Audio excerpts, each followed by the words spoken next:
Ela tinha 28 anos, um diploma conquistado com sacrifício e um currículo que ele jogou na lixeira, na frente dela, na frente de todos, sem nem olhar nos olhos dela. Rafael Monteiro era dono de tudo aquilo. Ana Loureiro não era nada para ele. Mas 2 anos depois, quando a porta da sala de reuniões se abriu e alguém disse: "A nova diretora chegou", ele levantou os olhos e reconheceu o rosto. Ela não voltou para se vingar, não voltou para cobrar, voltou para trabalhar. E foi aí que ele entendeu que o maior erro da sua vida não tinha sido jogar o currículo fora. Foi achar que o futuro de alguém cabia dentro de uma lixeira. Se inscreva no canal e deixe seu like. E comenta aqui de onde você está assistindo. Seu comentário é muito importante para nós. O lobby da Monteiro Holdings tinha o tipo de silêncio que só o dinheiro consegue comprar. Mármore branco no chão, iluminação dourada nos painéis e seguranças de terno que cumprimentavam com um leve aceno de cabeça. Não o tipo de aceno que se dá a qualquer um, mas o tipo reservado a quem pertence àquele lugar. Ana Loureiro cruzou a entrada principal numa manhã de terça-feira com o passo firme de quem não precisa provar nada a ninguém, embora soubesse, no fundo, que o mundo ainda estava esperando ela tropeçar. Ela tinha 30 anos. Vestia um blazer cinza bem cortado, sapatos de salto baixo e carregava uma pasta de couro que tinha custado mais do que ela gastava em mantimentos por mês. Um investimento que havia feito questão de fazer, porque aprendera cedo que o mundo julga a embalagem antes de abrir o presente. O cabelo preso, o batom vinho discreto e nos olhos, uma calma que não era indiferença. Era outra coisa. Era a calma de quem atravessou o fogo e aprendeu a andar nas brasas. "Bom dia, doutora Ana", disse o segurança da recepção, abrindo o acesso ao elevador executivo com um cartão.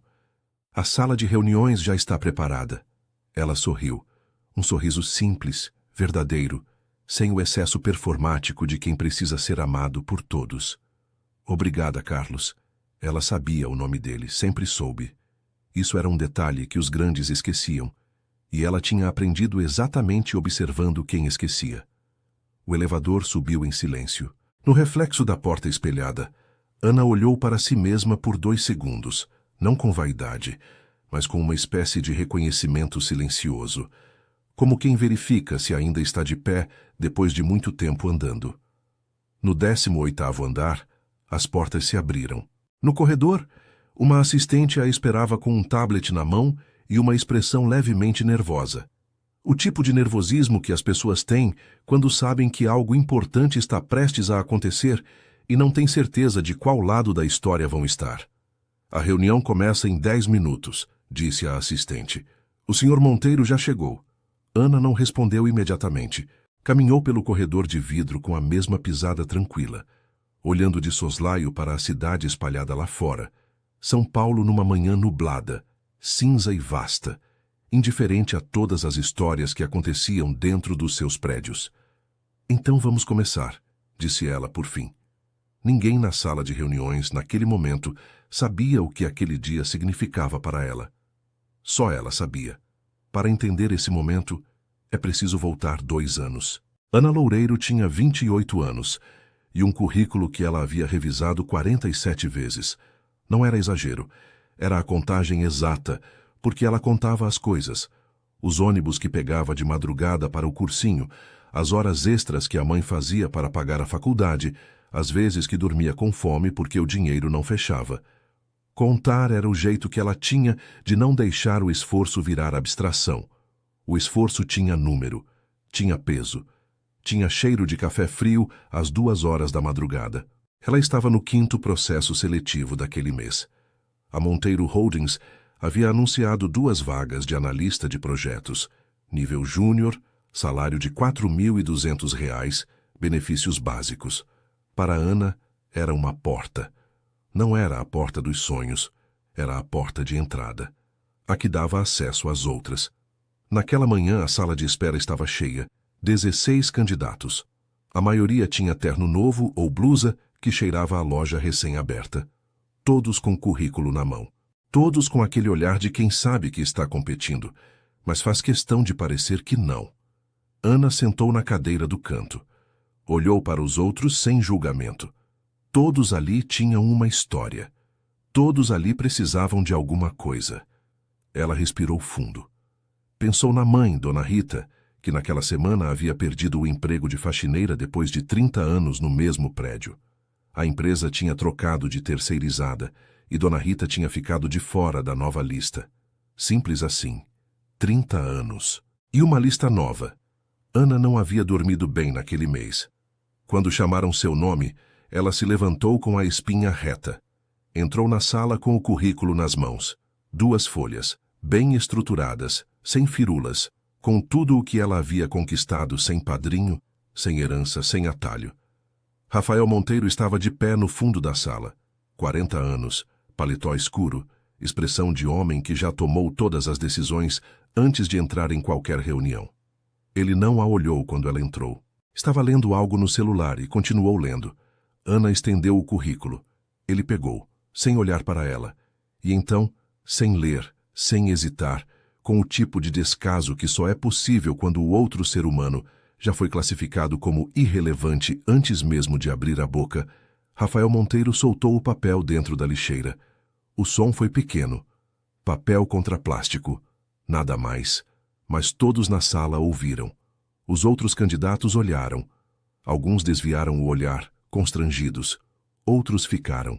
Uma das assistentes fechou os olhos por meio segundo, como se aquilo doesse nela também. Rafael já estava saindo da sala. Próximo, disse, sem se virar. Ana não se moveu por 3 segundos. Não chorou, não disse nada. Não foi embora com a cabeça baixa. Ela se abaixou devagar com a dignidade intacta de quem sabe exatamente o que está fazendo e tirou o currículo da lixeira. Dobrou com cuidado, colocou dentro da bolsa e foi embora em silêncio. Naquele dia, nenhuma pessoa naquela sala entendeu o que tinha acabado de acontecer. Nenhuma delas saberia, 2 anos depois, que aquele gesto silencioso, tirar um papel de dentro de uma lixeira e guardá-lo com cuidado, havia sido o primeiro passo de uma das maiores viradas que a Monteiro Holdings já veria. Ana não sabia ainda como, mas sabia de uma coisa com uma certeza que não cabia em nenhum currículo: ela voltaria. E desta vez não ia precisar bater na porta. Aqui está o ato 2, com toda a força da ascensão de Ana. Ana Loureiro não foi para casa chorar. Foi para a Biblioteca Pública da Consolação, sentou na última mesa do fundo, abriu o caderno e passou 3 horas escrevendo. Não um diário, não um desabafo, uma lista. Tudo o que ela precisava aprender que ainda não sabia. Tudo o que faltava entre ela e a porta que o mundo ainda insistia em fechar na sua cara. Ela escreveu até a biblioteca fechar. Foi embora a pé para economizar a passagem. E no dia seguinte acordou cedo e começou. Esse foi o dia 0. E ela contou cada dia depois daquele. A primeira oportunidade chegou 3 semanas depois. Não pela porta da frente, mas pela lateral, como quase tudo na vida de Ana. Uma pequena empresa de consultoria administrativa chamada Vértice, 12 funcionários, sala comercial num bairro sem prestígio, anunciou uma vaga de assistente operacional. Salário de R$ 2.300. Ana mandou currículo, foi chamada, e quando perguntaram por que ela queria trabalhar ali, ela respondeu com uma honestidade que desarmou a entrevistadora. Porque eu preciso trabalhar, e porque quando eu trabalho, eu entrego mais do que pedem. Foi contratada na semana seguinte. Na Vértice, Ana fez o que sempre fez. Observou antes de agir. Aprendeu cada processo, cada cliente, cada gargalo que a empresa tinha e fingia não ter. Em 4 meses havia reorganizado o arquivo de contratos que ninguém tocava há 2 anos. Em 6, havia identificado um erro de cobrança que custava à empresa cerca de R$ 8.000 por mês. Apresentou o relatório sem alarde, sem exigir crédito, sem pedir nada além de ser ouvida. O dono da Vértice, um homem quieto de cabelos brancos, chamado Eduardo Brandt, leu o relatório 2 vezes. Depois, chamou Ana na sala. Onde você aprendeu a enxergar isso? Na minha casa, respondeu ela. Quando a gente tem pouco, aprende a contar tudo. Eduardo ficou em silêncio por um momento. Então fez algo inesperado, pegou o telefone, cancelou 2 reuniões da tarde e passou as próximas 2 horas conversando com Ana sobre negócios. não como chefe para a funcionária, como alguém que havia reconhecido alguma coisa rara e não queria desperdiçar. Eduardo Brandt tinha 72 anos, havia construído e vendido 3 empresas, e era o tipo de pessoa que o mercado financeiro de São Paulo conhecia e respeitava sem muito barulho, exatamente o tipo de homem que não precisava fazer barulho. Ele não aparecia em revistas, não dava palestras, mas quando ele ligava para alguém, a ligação era atendida. Rafael Monteiro o conhecia há 12 anos e o admirava mais do que admitia qualquer pessoa. Nenhum dos dois sabia disso ainda. O que aconteceu nos 18 meses seguintes foi o tipo de coisa que parece rápida quando contada, mas que, dentro de cada dia, tinha o peso de uma maratona. Eduardo passou a ser mentor de Ana de forma não oficial. Almoços quinzenais, leituras indicadas, apresentações a pessoas certas. Ele nunca prometeu facilitar nada. Prometeu apenas uma coisa: se você continuar sendo quem você é, o mercado vai ter que te reconhecer. Pode demorar, mas vai. Ana foi promovida na Vértice. Depois foi contratada por uma startup de gestão operacional chamada Fluxo. 28 funcionários, crescimento acelerado, caos organizado. Em 8 meses foi promovida a coordenadora de projetos. Em mais 6, a gerente de expansão. Não por política, não por proximidade com os donos, mas porque toda vez que havia um problema sem solução aparente, Ana resolvia. Com planilha, com conversa, com a paciência de quem aprendeu que a realidade cede para quem não desiste. A Fluxo estava crescendo rápido demais para seu próprio tamanho. E crescimento sem estrutura é só outra palavra para colapso. Foi quando apareceu o Fundo Atlântico. O Fundo Atlântico era um dos maiores fundos de private equity do Brasil. Gerenciava participações em 17 empresas diferentes, incluindo uma fatia majoritária, recém-adquirida após uma crise interna, na Monteiro Holdings. A diretora de portfólio do fundo, doutora Carla Vieira, passou 40 dias analisando a Fluxo antes de fazer uma proposta de aquisição. Quando o acordo foi fechado, ela chamou os sócios para uma última reunião e colocou sobre a mesa uma lista com 6 nomes. Esses são os profissionais da Fluxo que vão integrar o time de gestão das empresas do fundo, disse ela. São condição do negócio, não são negociáveis. O nome de Ana Loureiro estava no topo da lista. Ela vai para onde? Perguntou um dos sócios. Carla Vieira virou uma página do relatório. Monteiro Holdings, diretora de operações. A empresa tem um déficit grave de gestão de processos e uma cultura interna que precisa de reconstrução. A Ana é exatamente o que eles precisam. Ninguém questionou. O relatório de desempenho de Ana falava por si só. Ana soube da notícia numa sexta-feira, às 6 horas da tarde, quando Carla Vieira a chamou para uma conversa reservada. Você conhece a Monteiro Holdings? Ana não respondeu imediatamente. Por dentro algo se moveu. Não raiva, não euforia, mas uma espécie de reordenação silenciosa, como quando uma peça de um quebra-cabeça que você esqueceu numa gaveta, de repente encontra seu lugar sozinha. Conheço, disse ela por fim, com a voz calma de sempre. Você topa? Ana olhou pela janela por 2 segundos. São Paulo lá fora, enorme e indiferente, cheia de portas. Topo. Naquela noite, ela foi até a gaveta do guarda-roupa, abriu a pasta onde guardava documentos importantes, certidão de nascimento, diploma, comprovante de quitação do financiamento do curso, e tirou um papel dobrado com cuidado. O currículo que ela havia tirado de dentro de uma lixeira 2 anos antes. Ela não o abriu. Apenas segurou por um momento, como quem segura uma promessa feita a si mesma. Depois, guardou de volta. E foi dormir. Tinha uma reunião importante na segunda-feira. Aqui está o Ciro Ato 3, cheio de tensão, reconhecimento e a entrada da vilã. A sala de reuniões do 18º andar da Monteiro Holdings tinha uma parede inteira de vidro voltada para a cidade. Era o tipo de vista que Rafael Monteiro havia escolhido pessoalmente quando projetou o espaço. Não por vaidade, mas porque havia uma época em que ele olhava para prédios assim de baixo, da calçada, e prometia a si mesmo que um dia estaria do lado de dentro. A vista era um lembrete. Ou havia sido, até o dia em que parou de olhar para ela. Naquela manhã de terça-feira, Rafael estava de pé na cabeceira da mesa, com 3 diretores sentados à sua frente e uma crise financeira em aberto no slide da apresentação. A Fluxo havia sido adquirida pelo Fundo Atlântico, e o fundo havia adquirido participação majoritária na sua holding.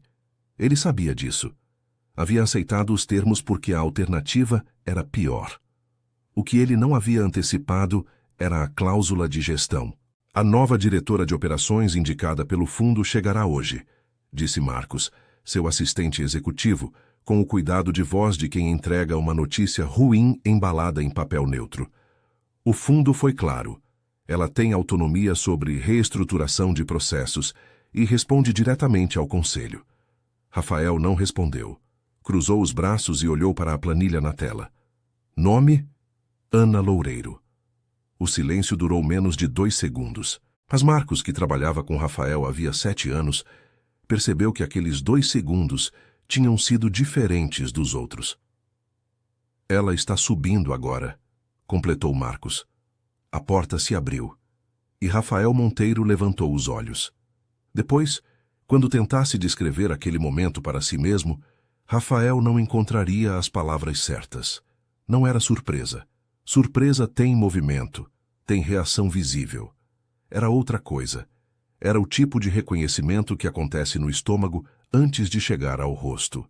Como quando você vê uma cicatriz velha no espelho e lembra, por uma fração de segundo, de tudo o que aconteceu para ela estar ali. Ana entrou na sala com a pasta de couro, o blazer cinza, os sapatos de salto baixo. Cumprimentou os diretores pelo nome. Ela havia estudado o organograma completo da empresa antes de entrar no elevador. Quando seus olhos encontraram os de Rafael, ela não desviou. Não sorriu a mais nem a menos do que sorria para qualquer outro. Bom dia, disse ela simplesmente. Bom dia, respondeu ele. E foi isso. 2 adultos. 2 profissionais. Uma sala com 7 pessoas que não tinham a menor ideia do que aquelas 4 palavras continham. Ana abriu a pasta e começou a reunião. Em 40 minutos, ela havia identificado 3 gargalos operacionais, que a equipe de Rafael não havia conseguido resolver em 5 meses, apresentado um plano de ação com prazos reais, e feito 2 perguntas que deixaram os diretores desconfortáveis, não por serem agressivas, mas por serem precisas demais para serem ignoradas. Rafael ficou quieto durante quase toda a reunião. Observou. Tinha o hábito de observar antes de se posicionar. Era um dos poucos hábitos bons que havia desenvolvido ao longo dos anos.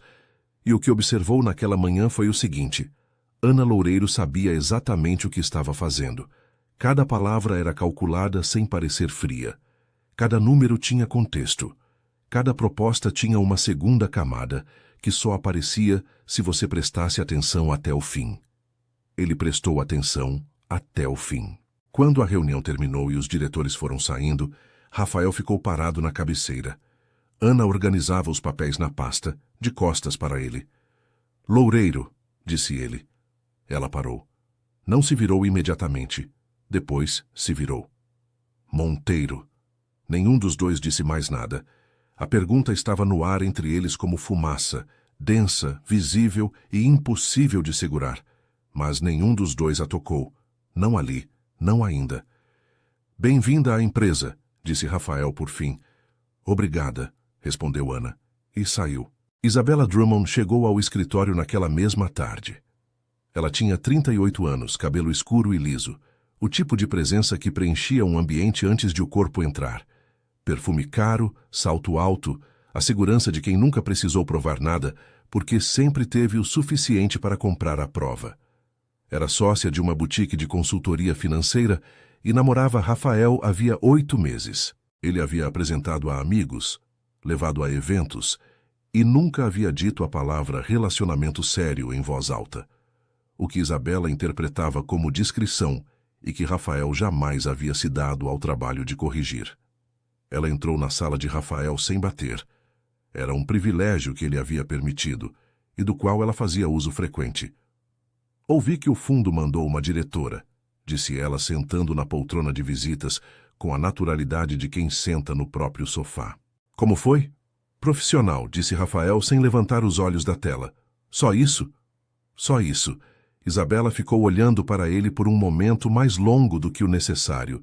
Tinha um instinto apurado, construído ao longo de anos num mercado onde a maioria dos homens acreditava que ela estava na sala por decoração.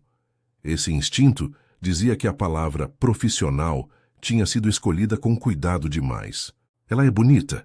Perguntou Isabela, com o tom levemente entediado de quem faz uma pergunta que já sabe a resposta. Não percebi, disse Rafael. E Isabela soube, naquele exato momento, que aquela resposta era a mais reveladora de todas, porque Rafael Monteiro sempre percebia. Nos dias seguintes, a tensão entre Ana e Rafael cresceu da única forma que tensões verdadeiras crescem, em silêncio. Ele passou a revisar todos os relatórios dela antes de encaminhar ao conselho. Não para encontrar erros, disse a si mesmo, mas por protocolo. Encontrou os relatórios impecáveis. Revisou com mais cuidado. Continuaram impecáveis. Na terceira semana, parou de revisar. Mas continuou lendo. Até o fim. Cada página. Ana, por sua vez, tratava Rafael com a mesma cordialidade profissional que tratava o assistente da recepção e o diretor financeiro. Exatamente a mesma. Sem distinção visível, sem frieza calculada. Era esse equilíbrio que o perturbava mais do que qualquer confronto direto poderia. Ela sorria para todo mundo da mesma forma. Rafael pensaria, semanas depois, numa noite em que ficaria no escritório mais tarde do que precisava.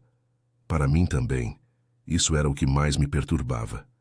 Isabela, enquanto isso, começou a fazer perguntas a pessoas erradas. Discretamente, com o sorriso certo, ela tinha talento para isso. E o passado que Ana havia guardado dentro de uma pasta dobrada numa gaveta começava a se mover. Aqui está o Ato 4, o mais intenso até agora, com a tempestade, a humilhação pública e a virada de Rafael. Havia 3 semanas que Ana e Rafael conviviam dentro da mesma empresa como 2 planetas em órbitas paralelas, próximos o suficiente para sentir a gravidade um do outro, distantes o suficiente para não colidir. Mas órbitas paralelas só existem em física. Na vida real, tudo converge. A tempestade chegou numa quinta-feira. Não era metáfora. Era uma frente fria que desceu sobre São Paulo no fim da tarde e transformou a cidade numa parede de água. Ventos de 70 km por hora, granizo no centro, semáforos apagados, avenidas bloqueadas. O sistema de mobilidade urbana entrou em colapso em menos de 1 hora, e no 18º andar da Monteiro Holdings, metade da equipe foi embora antes que o pior chegasse. A outra metade tentou. Não conseguiu. Rafael ficou porque tinha uma apresentação ao vivo para o Conselho do Fundo marcada para a manhã seguinte, e os números ainda não estavam fechados.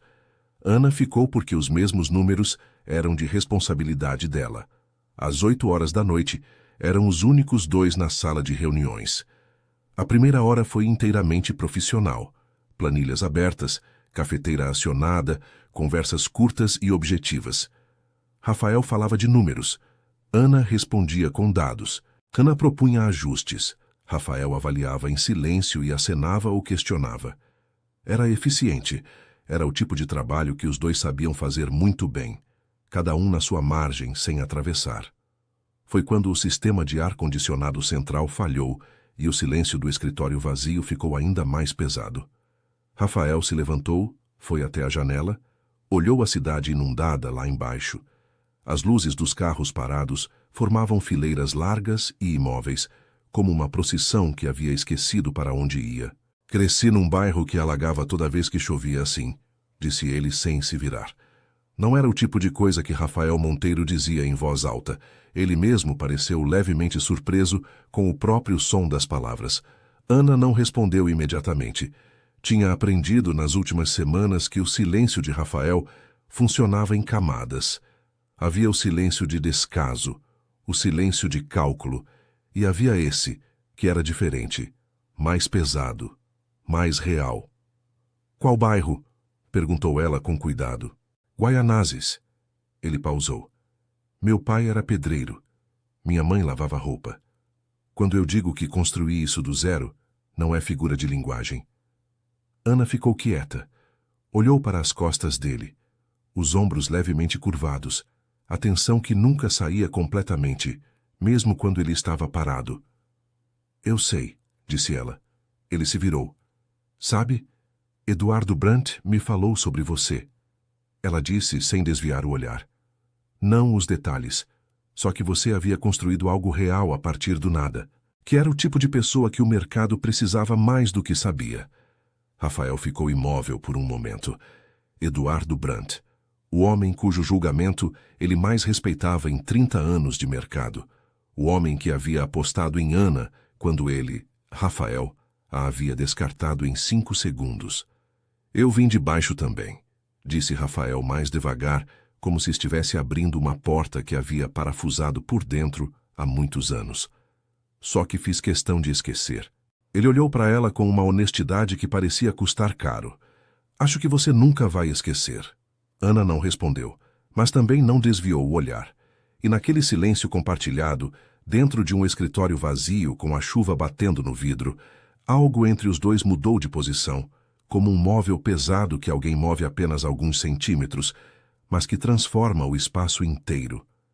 Nos dias seguintes, os gestos apareceram sem que ninguém os anunciasse. O café que Ana sempre tomava, coado, sem açúcar, com um pouco de canela, passou a estar na sala dela antes de ela chegar.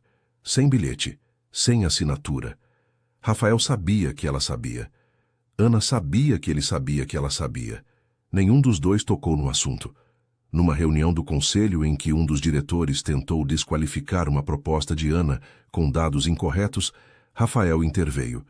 Não com defensividade, mas com a precisão cirúrgica de quem conhece cada número da própria empresa. A proposta foi aprovada. No corredor depois, Ana disse apenas obrigada. Rafael disse apenas era o certo.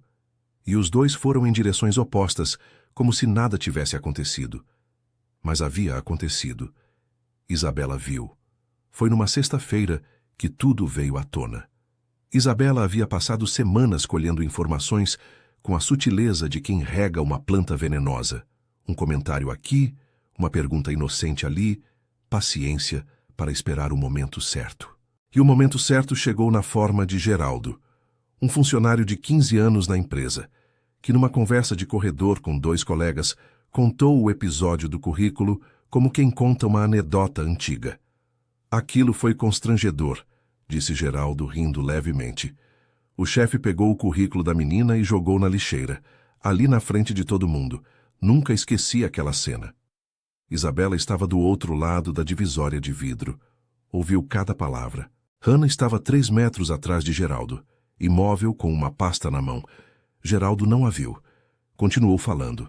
Os colegas riram sem graça, e Ana ficou parada, respirando de forma controlada, com aquela calma que não era indiferença. Era a calma de quem já atravessou o fogo e sabe que ainda pode queimar. A reunião daquela tarde reunia os diretores, Ana, Rafael e, por convite de Rafael, algo que ele já estava arrependendo em silêncio, Isabela, que havia pedido para conhecer a nova equipe. Tudo correu bem até o momento em que Dona Rita apareceu no lobby. Eram 4 da tarde, quando o segurança Carlos ligou para a assistente de Ana, levemente sem jeito. Tem uma senhora aqui embaixo. Diz que é mãe da doutora Ana. Trouxe um marmitex. Ana levou 2 segundos para lembrar. Havia saído de casa sem almoçar naquele dia, e a mãe, Dona Rita, com os 72 anos que carregava com a mesma disposição de sempre, havia prometido que levaria comida se a filha fosse esquecer de comer de novo. Pode deixar ela subir, disse Ana com um sorriso que não precisava de nenhuma explicação. Dona Rita subiu com o uniforme de trabalho. Ela havia conseguido um novo emprego numa empresa de limpeza havia 3 meses e um pote de alumínio que cheirava a arroz com feijão e carne assada. Encontrou Ana no corredor, deu um abraço rápido, deixou a comida e foi embora em 10 minutos sem fazer nenhum barulho. Isabela estava na porta da sala de reuniões quando viu a cena. E no meio da reunião, quando Ana apresentava os resultados do mês, números impecáveis, crescimento de 18% em eficiência operacional, Isabela fez a pergunta com o sorriso certo e o veneno na medida exata. Ana, só por curiosidade, começou ela com a voz leve de quem vai fazer um elogio. Sua mãe ainda trabalha de limpeza? Vi ela aqui hoje com o uniforme. Que coisa bonita, né? Manter a humildade de origem enquanto a filha sobe no mundo. O silêncio na sala foi diferente dos outros silêncios. Era o tipo de silêncio que antecede algo irreversível. Rafael estava na cabeceira.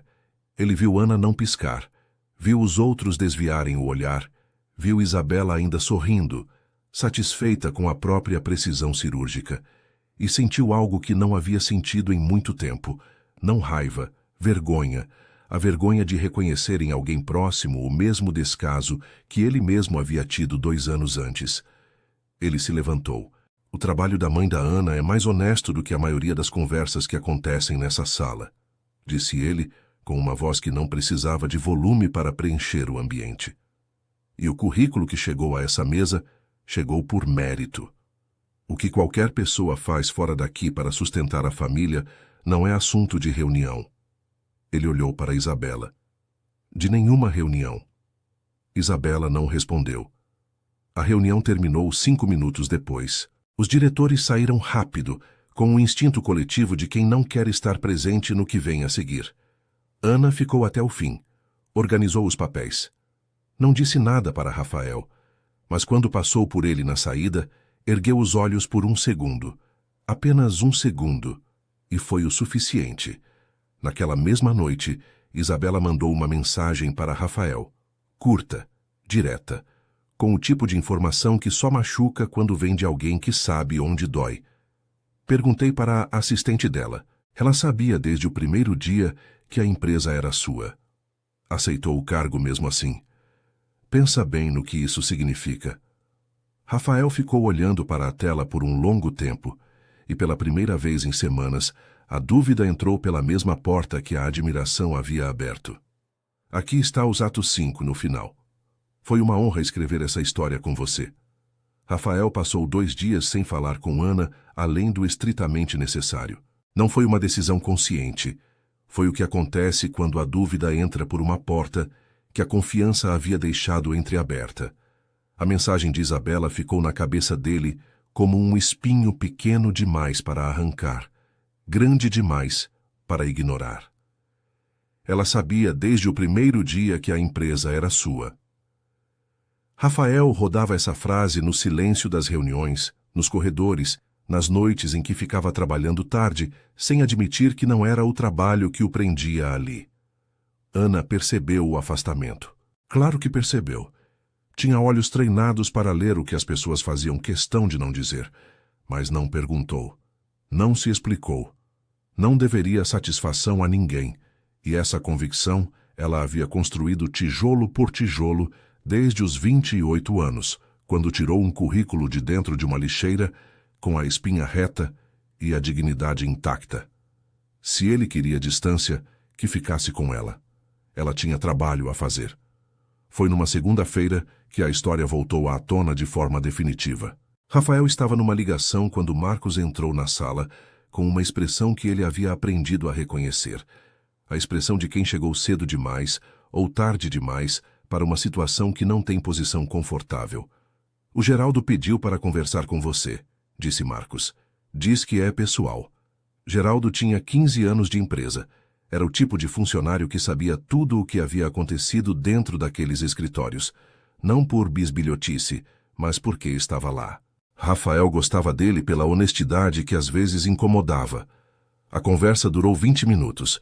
Geraldo contou tudo. O processo seletivo, a sala de espera, o currículo, a lixeira. Contou porque havia sabido que Ana estava por perto quando ele mencionou o episódio no corredor.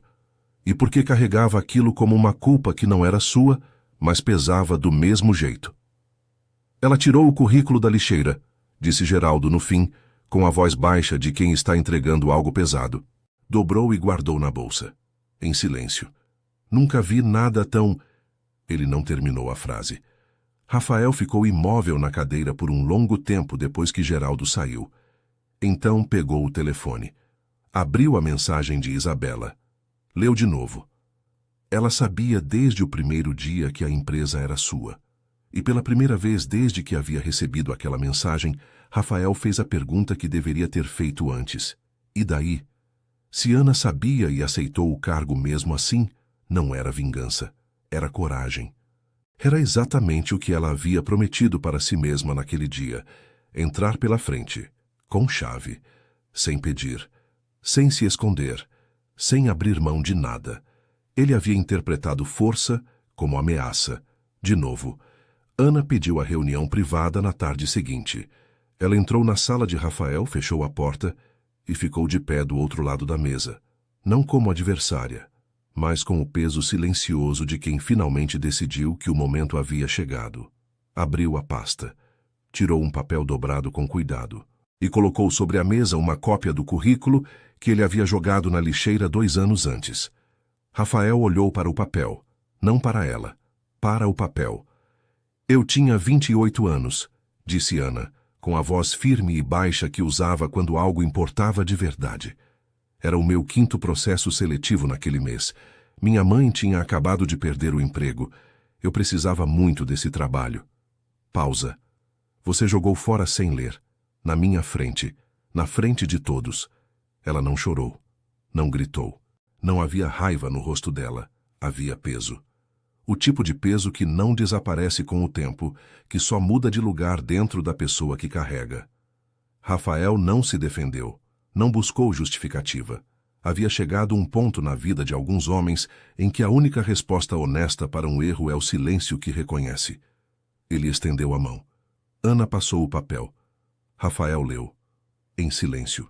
Cada linha, cada palavra, cada conquista anotada naquelas 2 folhas que havia descartado em 5 segundos, 2 anos antes. A graduação paga com bolsa e bico, o curso de extensão feito de madrugada, as experiências pequenas mas reais de quem estava construindo algo do zero com o que tinha. Levou 3 minutos. 3 minutos que custaram 2 anos. Quando terminou, levantou os olhos. Você era melhor do que eu merecia contratar. Ana ficou quieta. Era a primeira vez em 2 anos que ouvia isso dito em voz alta por ele. Não era suficiente para apagar o que havia acontecido, mas era real. E real era o que ela havia esperado. Não desculpa vazia, não justificativa bem embalada. Apenas a verdade dita, sem ornamento. Ela pegou o papel de volta, guardou na pasta e disse apenas: agora eu sei que você sabe. E foi embora. Rafael foi até Dona Rita na quinta-feira. Ela trabalhava numa empresa de limpeza no bairro do Ipiranga.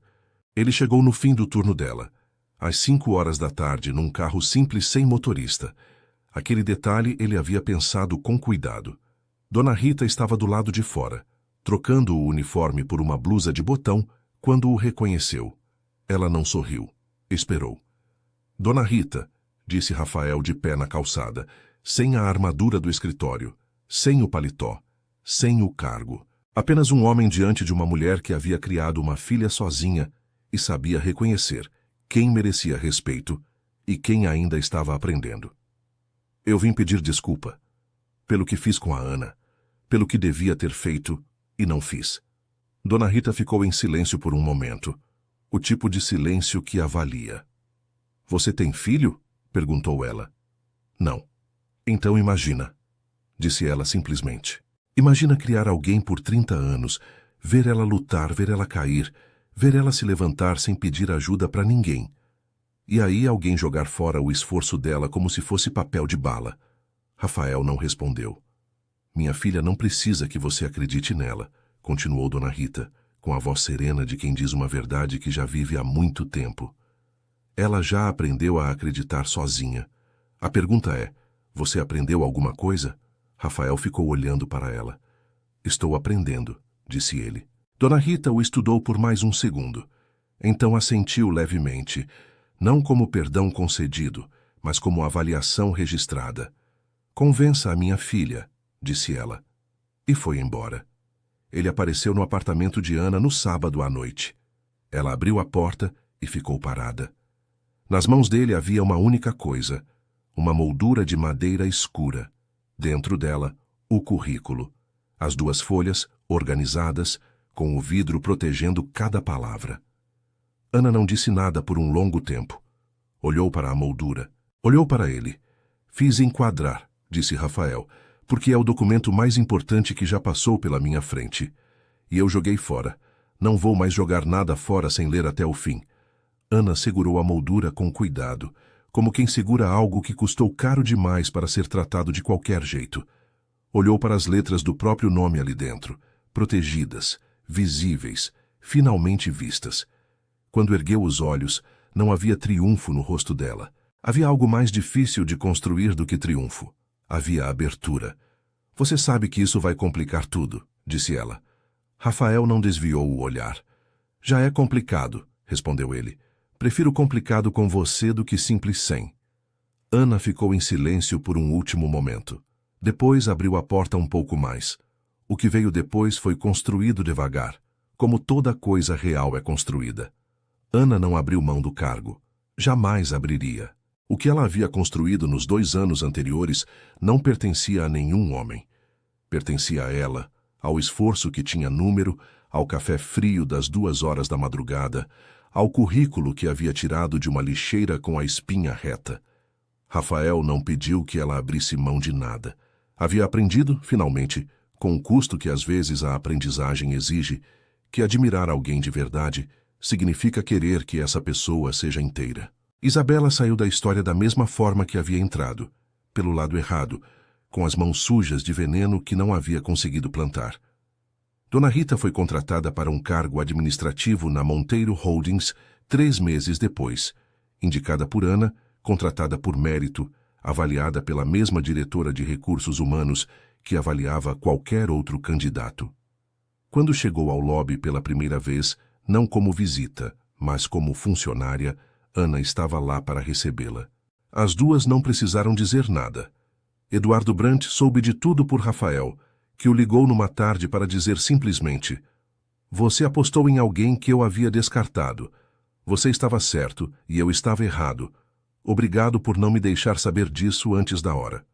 Eduardo riu e disse que essa era a melhor ligação que havia recebido em anos.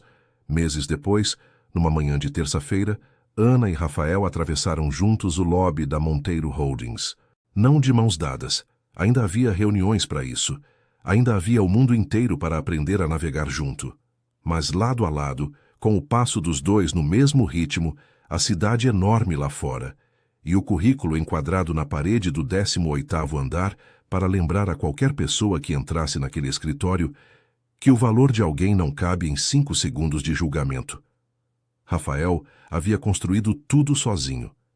E havia levado 40 anos para aprender que algumas coisas só se constroem junto. Ana havia sido descartada uma vez, e havia levado 2 anos para provar, para ele, para o mundo e principalmente para si mesma, que o futuro não se joga fora. Ele volta. Às vezes como seu chefe, às vezes como a pessoa que faz você entender quem você poderia ter sido o tempo todo.